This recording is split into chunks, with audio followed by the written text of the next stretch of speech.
가인, 발람, 고라의 길, 두 번째 시간, 가인, 발람, 고라의 길이라는 제목으로 말씀 증거하겠습니다. 우리 지난 시간에 가인의 길까지 했었는데요. 발람과 고라의 길, 사실 설명드리지 않아도 너무나 잘 알고 계시지만 이런 이들의 길을 우리가 살펴보고, 이제 마지막에는 우리가 실제로 걸어가야 할 길이 무엇인가를 좀 함께 상고하고자 합니다. 우리 가인이나 발람이나 고라의 길 말고 우리는 무슨 길을 걸어가야 되겠습니까?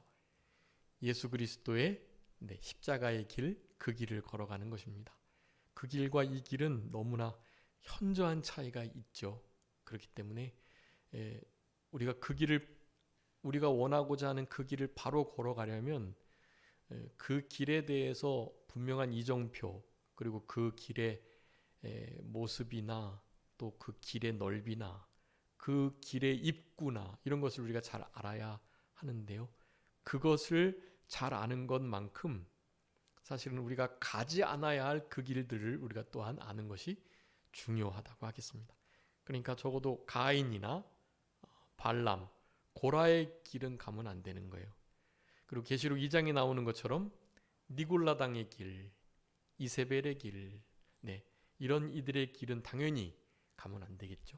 그런 길을 적극적으로 피하고 예수 그리스도의 십자가의 그 구원의 생명의 의인의 주 여호와 계명 말씀의 그 길을 힘써서 경주하고 다름막질하면서 그 길을 따라가는 우리들이 되어야 되겠습니다.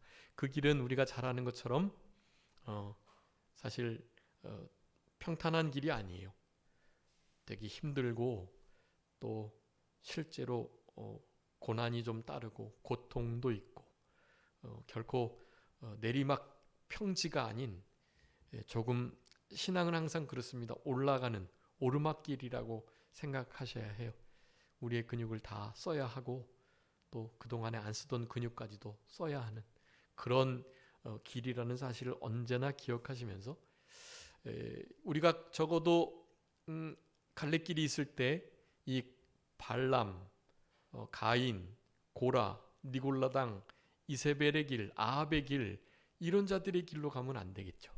그런 길을 적극적으로 피하고 하나님이 기뻐하시는 길로 다름질하는 그런 우리들이 되어야 되겠습니다.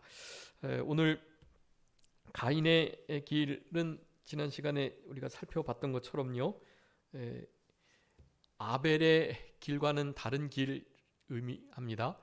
아벨의 길은 하나님의 피 있는 제사의 길, 그 삶이 하나님 앞에도 의로운 선한 그와 같은 길을 간 것이다.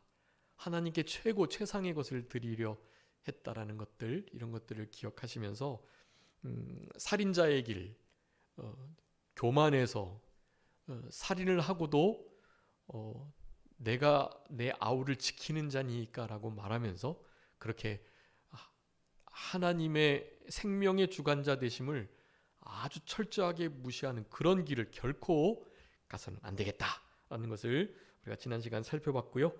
우리 요한일서 3장 12절에 가인과 같이 하지 말아라. 그는 악한 자에게 속해서 아우를 죽였는데 어떤 이유로 죽였느냐? 자기 행위는 악하고 그 아우의 행위는 의로움이라, 그렇게 말씀했죠. 분명한 가인의 길, 아벨과 반대되는 길이었다라는 거.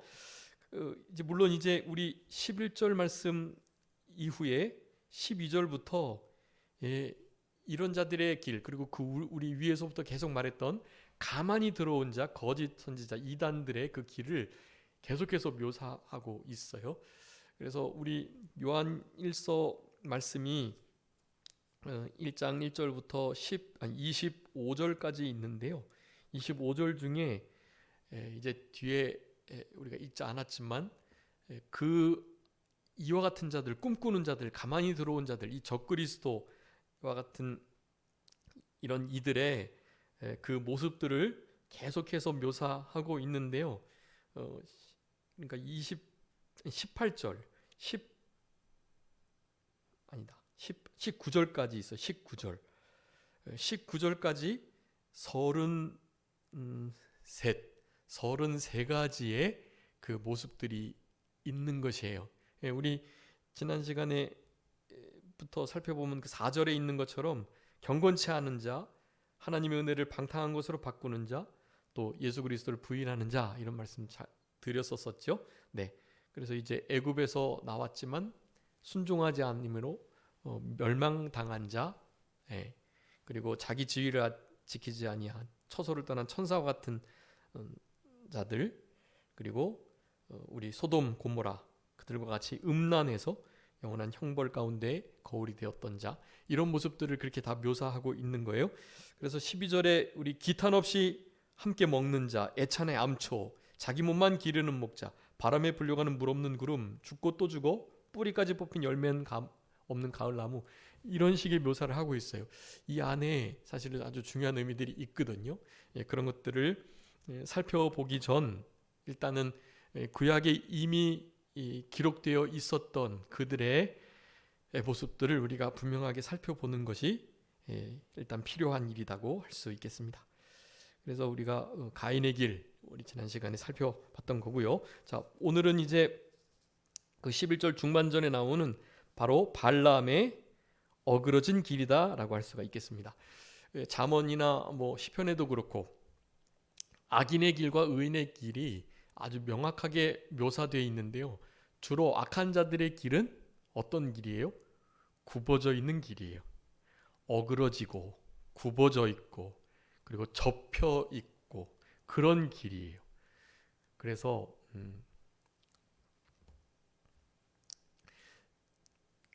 그 길을 그러니까 우리 믿는 의인의 참된 길은 실제로 영적으로는 그 시온의 대로라고 표현해요. 시온의 대로가 열려 있는 것이에요.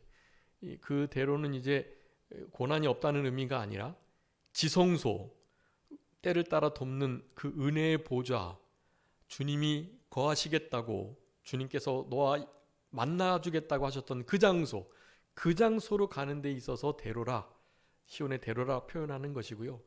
그 길을 가는 데 있어서는 사실은 너무나 어려운 고난의 길인 것입니다. 그래서 좁은 문으로 들어가기를 어떻게 해라? 힘써라 말씀합니다. 다른 말로 하면 힘쓰지 않으면 그 길로 들어가기가 어렵다는 거예요.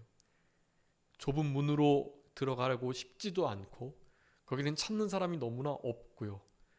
그리고 그 길이 너무나 협착해서 잘못 발을 디디면은 너무나 큰 일을 당할 것과 같은 그런 형상을 하고 있기 때문에 그렇단 말이죠. 그런데 우리는 그 길을 굳이 가야만 하는 것입니다. 그 길 가도록 힘써야 한다라는 것이에요. 이 발람의 길을 어그러진 길이라고 표현합니다. 그런데 그 발람은 너무나 명확해요. 불의의 삭스를 따라가기 위해서 바로 그 길을 갔던 것이에요. 근데 세상적으로 볼 때는 그 길이 되게 형통한 길이에요. 그 모압 왕 발락이 계속해서 재물을 더 많이 준다고 해가지고 이 3번이나 그렇게 가가지고 물론 결과적으로는 하나님의 백성들을 축복하고 메시아의 역사까지도 예언했던 그런 일들을 자기 입으로 하긴 했지만 사실은 그의 동기, 그 목적은 너무나 명확했습니다. 불의의 싹쓸 위해서 그렇게 한 거예요. 그리고 이제 성경에서 명확하게 언급하고 있지는 않지만 그 발람의 결과를 볼 때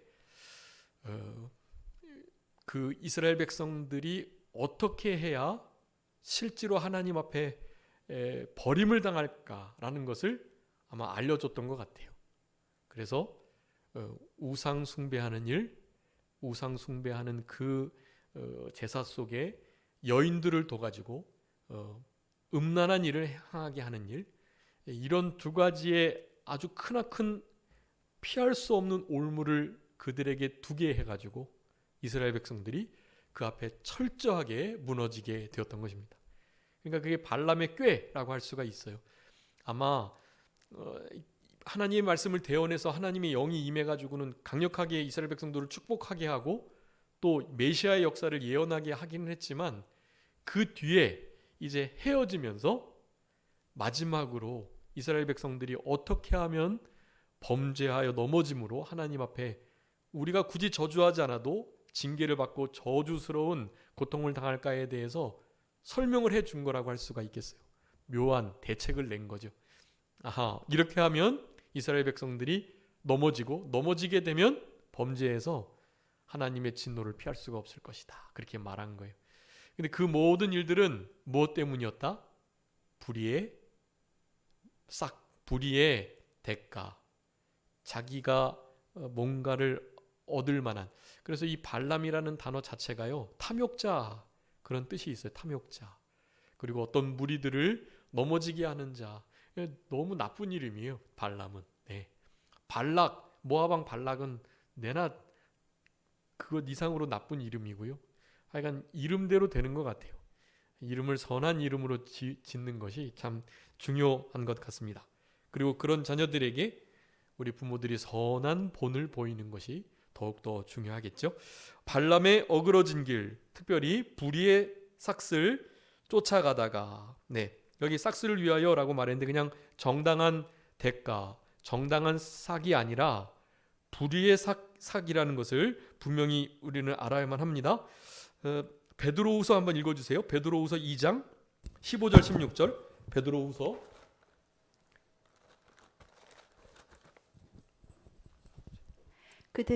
그들이 밝은 길을 떠나 미혹되어 보올의 아들 발람의 길을 따르는도다. 그는 불의의 삭슬을 사랑하다가 자기의 불법으로 말미암아 책망을 받되 말하지 못하는 나귀가 사람의 소리로 말하여 이 선지자의 미친 행동을 저지하였느니라. 아멘. 여러분, 발람이 삭슬 따라갔는데 무슨 삭이라고요? 불의의 삭이라는 거예요. 불의의 삭. 불의의 대가를, 불의한 것을 따라가다가 세상 사람들이 볼 때는 그게 좀 불의해 보이긴 하지만 아주 당연한 일이에요. 좀 그렇게 저주하고 올문 놓는 방법 좀 알려주고, 부자가 되는 게 얼마나 좋은 일이에요. 자기가 얼마나 유익을 얻는 길이잖아요. 세상 사람들은 그렇게 살아가는 거예요. 여러분, 근데 우리는 결코 이 길을 걸어가서는 안 되겠습니다. 너무나 세상적으로 분명하게 형통한 막 앞길이 확 열려있는 길이라 할지라도 말이죠, 그 길을 아주 절연히 거부할 수 있는 우리들이 돼야 돼요. 누가 그랬죠? 다니엘, 그 세 친구 그런 일을 한 거예요. 굳이 뜻을 정해가지고요, 정말 어려운 길을 걸어가는 거예요. 그냥 가만히만 있으면 얼마나 승승장구하면서 그렇게 잘 될 일인데요 말이죠.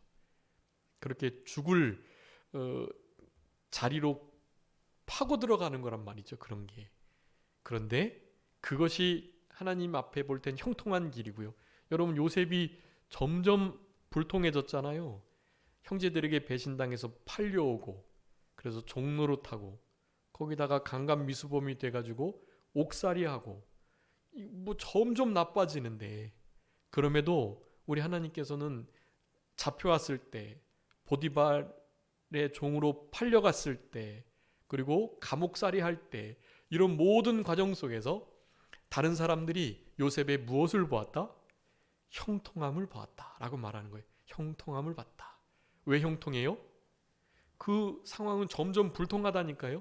점점 안 좋아지고 계속 더 아래로 내려가는 거예요. 삶이 막 바닥을 치는 거란 말이에요. 그런데도 하나님께서 말씀하시는 거예요. 다른 사람들이 볼 때 요셉은 형통했는데, 왜냐하면 하나님 여호와께서 함께하여 주심으로, 여호와께서 함께하심으로 요셉이 형통하였더라, 그렇게 말하는 거예요. 하나님이 함께하시면 여러분, 그게 형통인 거예요. 세상적으로 볼 땐 불통이고 점점 인생이 바닥을 치는 것처럼 보여져도 여러분, 그게 진짜 형통이라는 것을 아셔야 되겠습니다.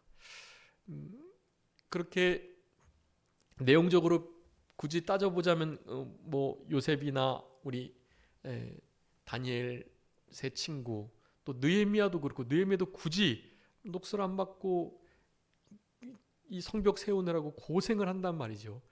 이 너무나 위대한 정치 지도자들, 특별히 믿는 지도자들은요, 그런 연단과 또 어려움의 고난의 길을 자처하는 그런 경향이 너무나 명확하게 있는 것 같아요. 이 발람의 길과 반대의 길이라고 할 수가 있겠죠. 그런데 우리 민수기 이제 22장, 23장, 24장에 보면 거기에 이 발람의 그 길을 막고 다른 노선을 보이는 이가 있어요. 누구죠? 나귀예요, 나귀. 여러분, 나귀가 어떻게 했죠? 우리 발람이 일평생 탔던 나귀라고 말해요. 나귀가 말한 거예요. 나귀가. 야, 내가 너 일평생 너를 내가 등에 태웠는데 내가 여태까지 너 말 불순종한 적 있었어? 그런 말을 하는 거예요. 나귀가. 나귀를 막 때리는 거예요. 가야 되는데 안 가고 막 서 있다가 또 아무리 가라 그러니까 가긴 가는데 막 벽 쪽으로 붙어가지고 발람의 다리가 다치도록 그렇게 행동을 하는 거예요. 나귀가. 그러니까 막 때리자 나귀가 말을 하게 했던 것입니다. 네. 그리고 멈춰 서가지고 나귀의 책망을 듣다 보니 사실은 바로 지근거리 앞에 누가 있었어요? 여호와의 사자가 있었던 거예요. 그것도 칼을 들고. 아마 그 길로 그냥 갔으면 나귀는 살려주고 나귀에 탄 발람을 단칼에 베었을지도 몰라요. 나귀는 알았습니다. 이 길을 가면 안 된다는 것을. 여러분, 이 나귀에게 책망받고 불의의 삭스를 따라갔던 이 발람의 어리석은 길을 우리가 뒤따라가지 않는 우리들이 되어야만 합니다. 베드로후서 2장 우리 사도 베드로가 분명히 말해요. 16절에 천하의 미물 나귀에게 말 못하는 나귀에게 책망을 받되 사람 소리로 말하여서 발람의 이 미친 행동들을 저지했다. 하나님의 뜻을 순종한다고 척하면서 사실은 자기의 유익을 위해서 가는 자, 하나님이 말하는 대로만 하겠다. 그리고 하나님이 가라 그러시면 갈게요. 계속해서 이렇게 아닌 척하면서 사실 자기의 불의한 삭스를 따라갔던 거예요. 하나님이 가라고 하시긴 하셨지만 그의 마음의 움직임을 당연히 아시고 그냥 내버려 두신 거란 말이에요. 그거는. 그러자 하나님의 뜻을 거스리는 일이고 그곳에 가면 당연히 발락의 요구대로 저주할 수 있죠.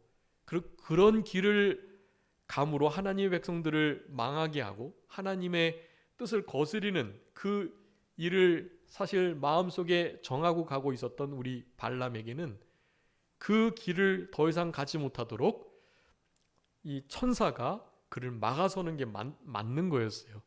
우리 발람의 입장에서 볼 땐 자기는 사실 그 미친 길을 가고 있는 거예요. 죽으러 가는 길이에요. 하나님의 백성을 저주하는 길로 가는 거예요.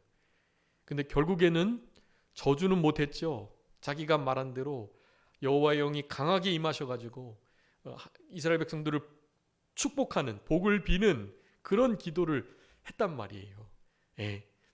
이스라엘 백성들이 얼마나 크게 견고하게 부흥하게 될 것인지에 대해서 그 안에 메시아의 역사가 얼마나 복되게 위대하게 이루어지게 될 것에 대해서 말한 거예요. 예.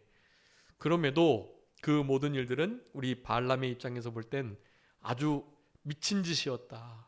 그 미친 짓을 일평생 받들었던 미물인 나귀가 책망하며 사람의 말로 발람을 깨닫게 했다라는 사실.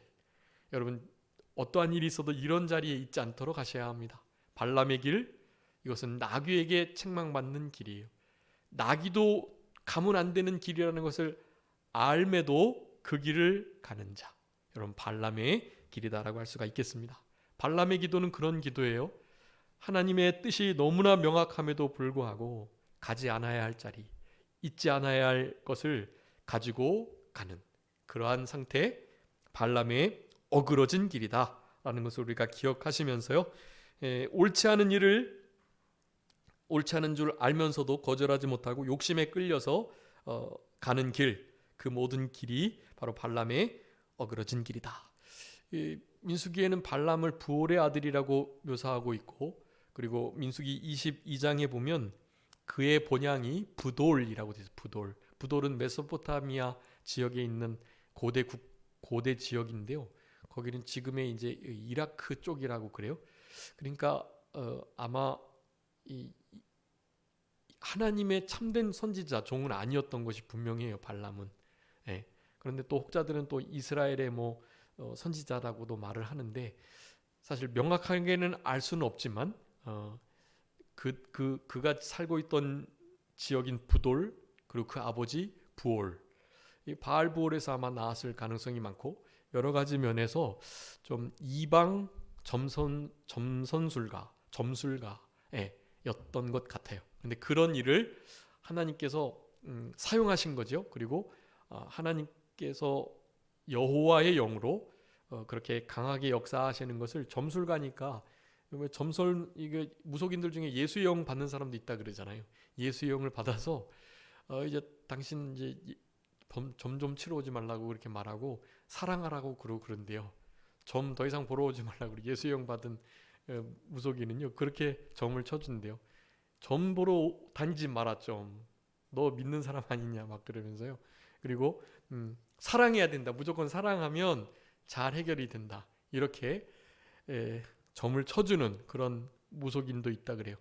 이제 그게 학습을 해서 학습무라면 그렇게는 안 할 건데 실제로 이제 강신무 진짜 하나님의 그 예수님의 영이 물론 그거는 당연히 사울의 모습을 하고 온 그 악령과 내나 같은 의미인데 악령이긴 하지만 예수의 영을 표방하는 그런 영이라고 할 수가 있겠어요. 그 영을 내림받은 무당은 실제로 이제 그런 교훈들을 한다고 합니다. 아무튼 이 발람의 어그러진 이 길을 가선 안 되겠고 이 발람은 이방인이든 혹은 이스라엘 사람이든 하나님의 분명한 뜻을 알고도 자기는 하나님의 뜻을 모르는 것처럼 그리고 하나님의 뜻을 그 자리에 가서 묻고 하나님이 하라는 대로 하겠다고 하는 자인 참 미련한 나귀도 알 수 있는 그 길을 굳이 가겠다고 하는 진짜 미련한 자의 길이다라는 것을 우리가 기억하시면서요. 우리가 이 발람이 어떻게 했는지에 대해서 짐작해 볼 수 있는 말씀이 있는데요. 한번 읽어주세요. 계시록 2장 14절 말씀. 요한계시록 2장 14절입니다. 그러나 내게 두어 가지 책망할 것이 있나니 거기 내게 발람의 교훈을 지키는 자들이 있도다. 발람이 발락을 가르쳐 이스라엘 자손 앞에 걸림돌을 놓아 우상의 제물을 먹게 하였고 또 행음하게 하였느니라. 아멘. 여기에 우리 사도 요한이 성령의 감동을 따라서 구약 민수기 22장 24장에 나오지 않은 거기서는 다 3번이나 이스라엘 백성들을 축복하고 하나님의 나라의 복된 영광스러운 일을 예언하게 됩니다. 하나님은 인생이 아니시라 시건치 않으시고 그 하신 말씀을 이루시는 분이다. 구약에 예언된 이스라엘 야곱의 족속들에게 약속하신 그 언약을 이루실 수 있는 능력의 분이시다. 아무리 이방 나라 모압, 암몬, 에돔, 아수르, 바벨론, 모든 애굽 이런 나라들이 다 이스라엘을 공격해도 결코 이스라엘을 꺾을 수 없다라는 것을 강력하게 주장을 했던 거예요. 그럼에도 불구하고 그 일이 다 그렇게 지나가고 난 다음에 이런 2가지 길을 그 아주 교묘한 꾀를 발락에게 가르쳤다라고 말하는 거예요. 우상제물을 먹게 하면 하나님이 어마어마하게 진노하신다. 그것과 거의 비슷하게 음행을 하게 되면 하나님의 진노의 불과 진노의 전염병을 피할 수가 없다라는 것을 알려주었던 것이. 그래서 실제로 이스라엘 백성들이 너무나 크나큰 재앙을 하나님의 준엄하신 심판을 당하게 되는 것을 우리가 볼 수 있습니다. 이 여호수아 13장에 보면 점술가 발람도 이스라엘 백성들의 나라를 점령하는 이 모든 역사 속에서 아주 잔인하게 죽임을 당하는 장면을 묘사하고 있습니다.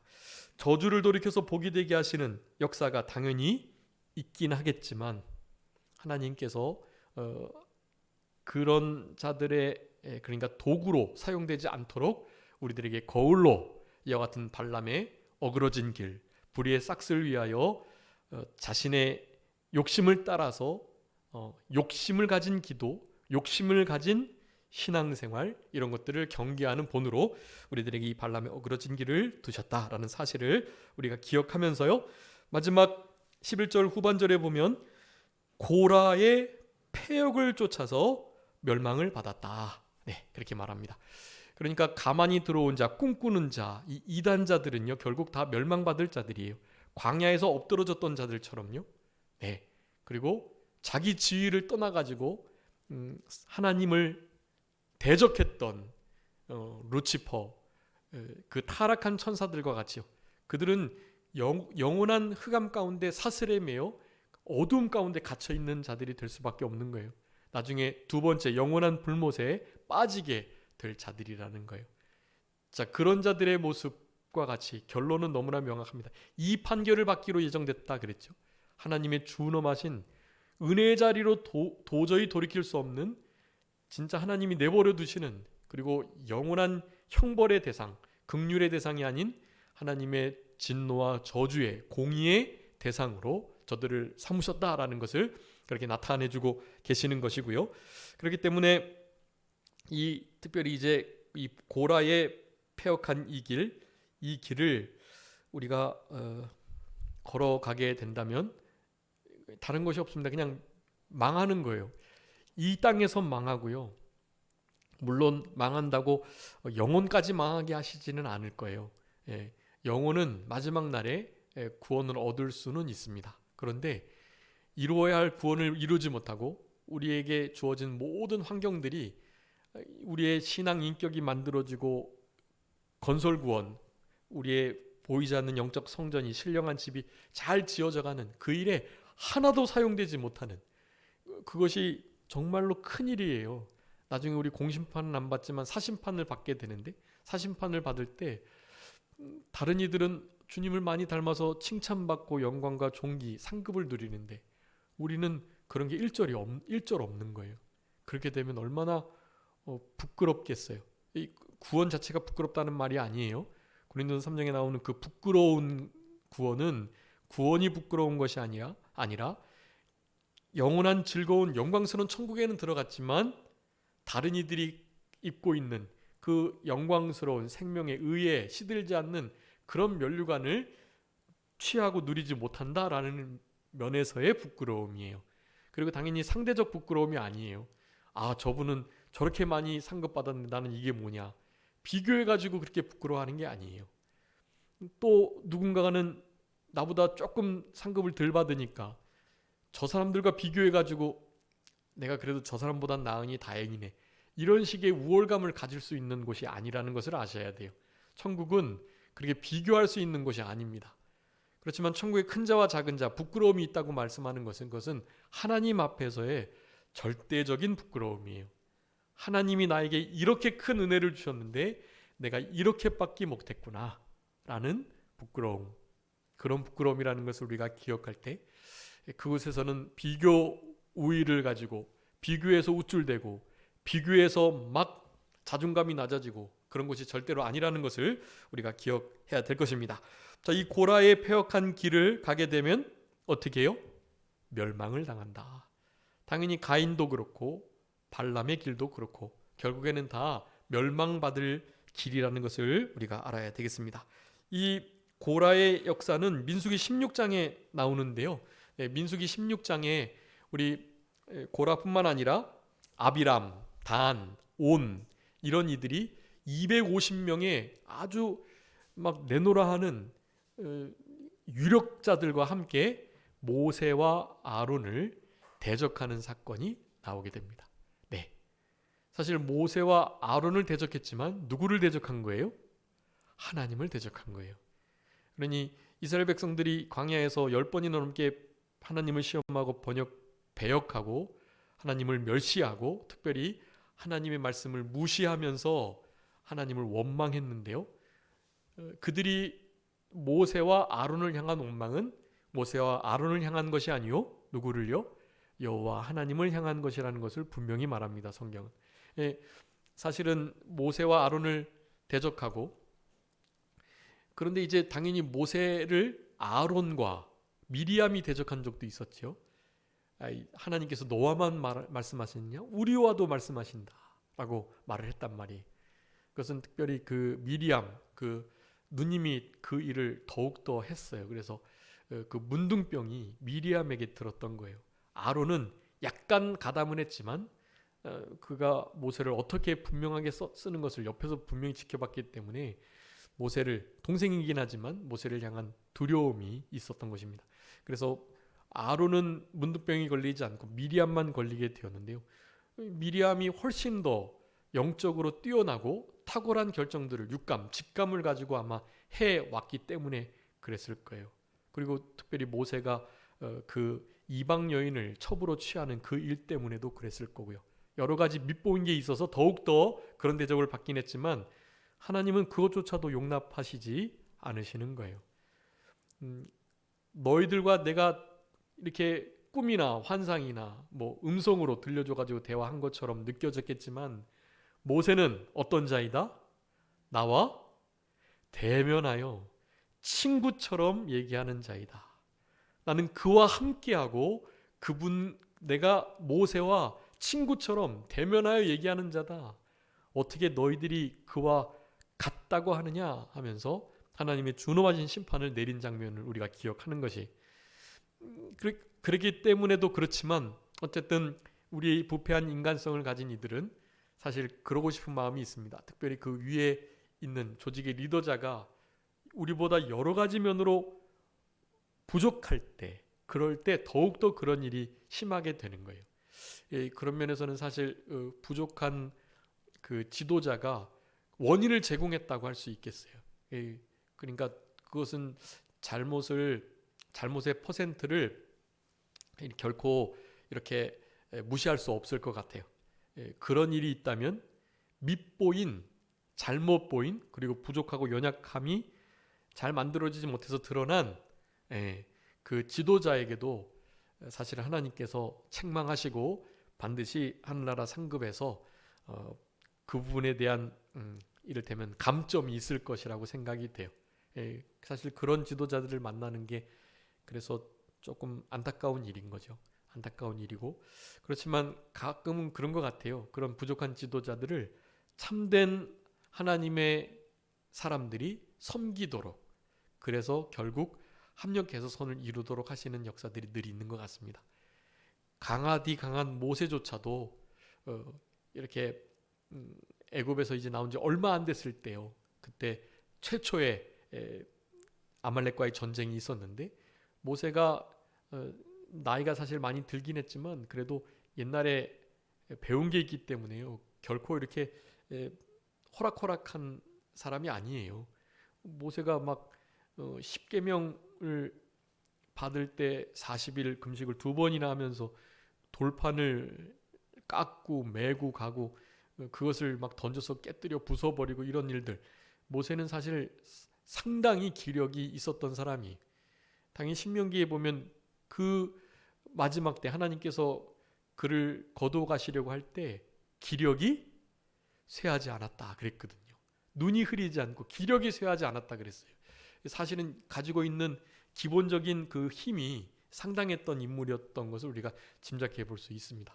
사실 그런 모세가 그렇게 일을 행함에 있어서도 이를테면 팔을 들어야 이게 전쟁을 이기는데 아무리 모세라고 하지만 팔이 점점 내려오는 거예요. 그래서 그 옆에서 아론과 훌이 그 모세의 팔이 내려오지 않도록 받드는 것을 우리에게 보여주는 것입니다. 아무리 강한 종들도 이 장로님들, 또 권사님들, 집사님들, 교회 재직들과 권석들이 함께 도와주지 않으면 사실 이 하나님의 일들, 특별히 영적 전쟁 감당해 나가기가 어려워요. 그래서 함께 하는 것입니다. 함께. 그래서 조금 완벽하고 또 틈이 없고 흠과 좀 이렇게 좀 부족한 면이 없는 그런 종들을 만난다면 참 행복할 것 같은데 그런 이들도 잘 없는 것 같고, 그래서 서로 연약함을 인정하고 함께 지어져가는 성전으로 서로를 도우며 그렇게 상부상조하면서 상생하면서 서로 윈윈하면서 그렇게 신앙생활하는 것이 정말 복된 신앙생활이라고 할 수 있겠습니다. 고라를 사실은 실제로 이 레위 계통이고요. 너무 요긴한, 그래서 실력을 바탕으로 충분히 이제 모세와 아론에게 대항하고 대적할 수 있는 그런 인물들이지만 고라와 같은 이들이 모세와 아론을 더욱더 잘 받들었어야만 하는데 그렇지 않았다라는 사실, 그것이 바로 패역이다라고 말하는 거예요. 패역. 아무리 부족한 모세와 아론이라도 너무나 유력하고 참 흠잡을 데 없는 그런 고라, 아비람, 또 온, 다단 이런 이들이었지만요.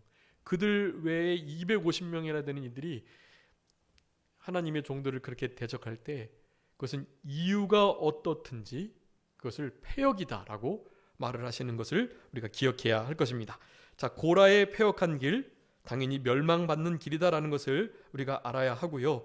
민수기 16장 3절에 1절부터 3절에 르우벤 자손 엘리의 아들 다단, 아비람, 벨렛의 아들 온, 이들이 당을 져가지고 이스라엘 총회에서 택함을 받은 자 이름 있는 지휘관 250명과 함께 모세와 아론을 거스렸다라고 말합니다. 모세와 아론에게 말하는 거예요. 야, 너희들 너무 분수에 지나쳐.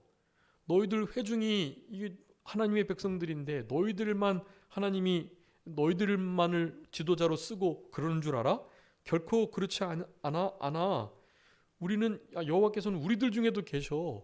왜 너희들 스스로 높아져 가지고 그렇게 너희들 영 잘못하는 건데 하면서 대적을 한 거예요. 그래서 이제 분향단을 다 가져오게 하고 당연히 아론의 분향단에 향이 지펴지는 그 분향단을 하나님께서 선택하는 역사들. 그래서 여러분, 그런 이들이 어떻게 죽었습니까? 그 250명은 하나님께서 정말 눈에 보이도록 분명하게 다 처리하셨고요. 특별히 이 고라 자손들은 어떻게 처리가 됐죠? 보통 이들과 죽는 것처럼 죽으면 이것은 하나님이 살아계신 게 아니다라고 말하면서 땅이 입을 벌려가지고 그들 근처에 있는 자들까지 함께 다 삼켜버리는 역사로 하나님의 종을 대적하는 고라의 길이 얼마나 패역한 길이며 하나님의 진노를 피할 수 없는 일인가에 대해서 분명히 나타내 주셨던 것. 거기 연병으로 죽은 자가 14,700명이었었고요. 250명 죽고요. 그런데 문제는 우리 이제 고라 자손이 여기 다 죽었으면은 그러면은 이제 우리 가나안에 들어가 가지고 이 레위 자손 중에 고라 자손이 해야 할 중요한 일들이 끊어졌을 건데요. 사실 그렇지 않았어요. 그게 하나님의 은혜입니다. 그래서 우리는 예수님의 십자가의 고난의 길을 걸어가야 하고 고라가 그 일을 했지만 그 고라 편에 붙어있지 아니한 고라의 아들들이 있었어요. 그 아들들은 그 진노를 피했어요. 네. 그래서 그 고라의 명맥이 계속 이어졌던 것을 우리는 기억해야 됩니다. 민수기 26장 한번 읽어주세요. 민수기 26장 11절. 민수기 26장 11절. 고라의 아들들은 죽지 아니하였더라. 아멘. 고라의 아들들은 죽지 않았다. 왜 안 죽었어요? 아버지긴 하지만 아버지의 그 일이 너무나 부당한 일이고 옳지 않음을 알았던 거예요. 그래서 아버지의 그 일에 혈연을 가지고 함께 동참하지 않았다라는 것입니다. 여러분, 이거 아주 중요한 거예요. 우리가 부모님을 공경하고 함께 따르는 것은 너무나 중요한 일이지만 하나님의 일을, 하나님의 종을 대적하는 그 일에서는 결코 함께해서는 안 돼요. 그럴 때 혈연을 따져서는 안 되는 것입니다. 그런 길로부터 벗어나와야 해요. 거기서부터 나오라. 계시록에서 항상 하는 말이에요.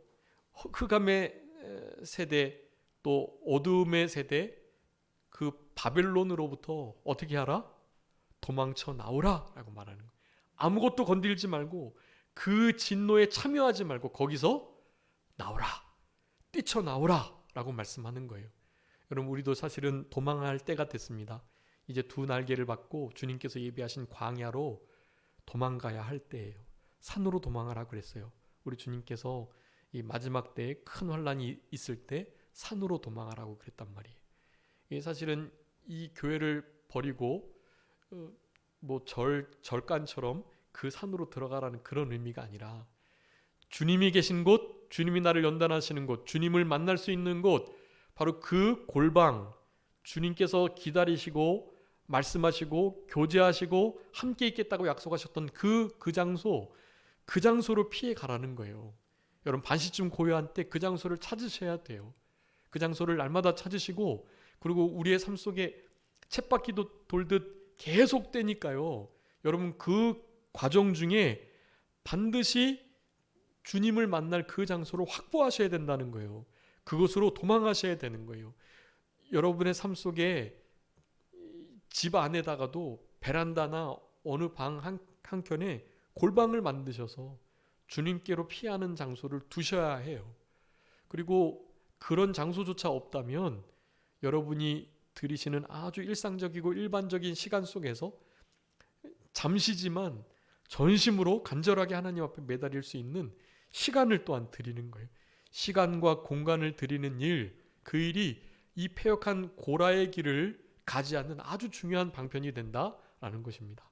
여러분, 이제 남은 한 주간 동안에 이 가인, 발람, 고라의 패역하고 불의의 삭스를 따르고 자기가 의롭지 못하면서도 교만해서 다른 사람들의 생명을 함부로 하는, 살인하고 미워하고 죽이는, 간음하는 이러한 자리에 있지 않도록 철저하게 우리의 마음을 잘 지키시면서요, 우리 예수님의 십자가의 고난의 길, 하나님을 본받는 우리 사도 바울이 걸어갔던 그와 같은 예수님의 제자로서의 삶의 길, 그 길을 따라가셔야 되겠고, 특별히 구약에서는요, 어떤 길을 가장 대표적으로 말하냐 하면 다윗과 솔로몬의 길, 다윗의 길을 말해요.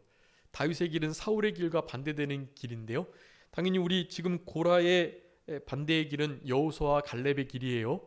여호와께서 이 땅을 우리에게 주셨다, 밥으로 주셨다, 여호와께서 우리가 함께 계시니 우리가 넉넉히 이길 수 있다. 이 길이 고라의 반대되는 참된 하나님의 종을 따르고 끝까지 말씀을 의지하는 그 길인 것이에요. 근데 그 길을 우리 구약에서는 이 다윗의 길이라고 표현을 합니다. 다윗의 길. 그러니까 고라의 길은 여호수아 갈렙의 길과 반대되는, 그리고 다윗의 길과 반대되는 길이라는 것을 기억하시면서 우리 이것만 말씀 읽고 말씀 마치겠습니다. 열왕기상 3장 6절 한번 읽어봐 주세요. 열왕기상 3장 6절.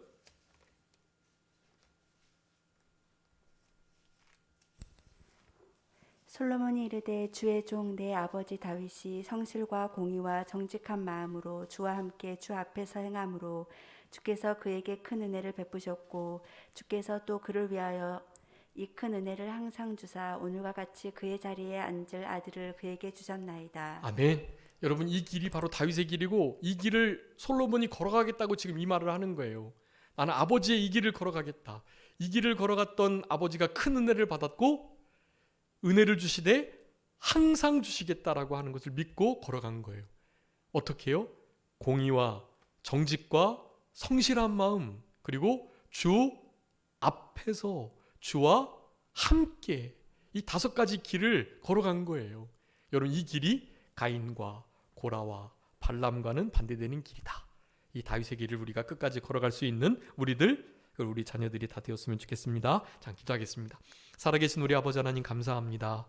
가인과 고라와 발람의 길이 우리 앞에 놓여 있지 않도록 생명의 길, 사망의 길 중에 생명의 길을 택하는 우리들이 될 수 있도록 우리의 마음을 지켜주시기를 간절히 바라옵고, 특별히 예수 그리스도의 십자가의 고난의 길, 다윗의 성실과 공의와 정직한 마음으로 주 앞에서 주와 함께 행하는 그 길로 말미암아 큰 은혜가 항상 있다는 것을 기억하며 그 은혜를 사모하면서 남은 때를 다윗의 길을 걸어가는 우리 모두가 되게 해 주시옵소서. 모든 것 주님께 맡기옵고 살아계신 예수 그리스도의 이름으로 기도 올리옵나이다. 아멘.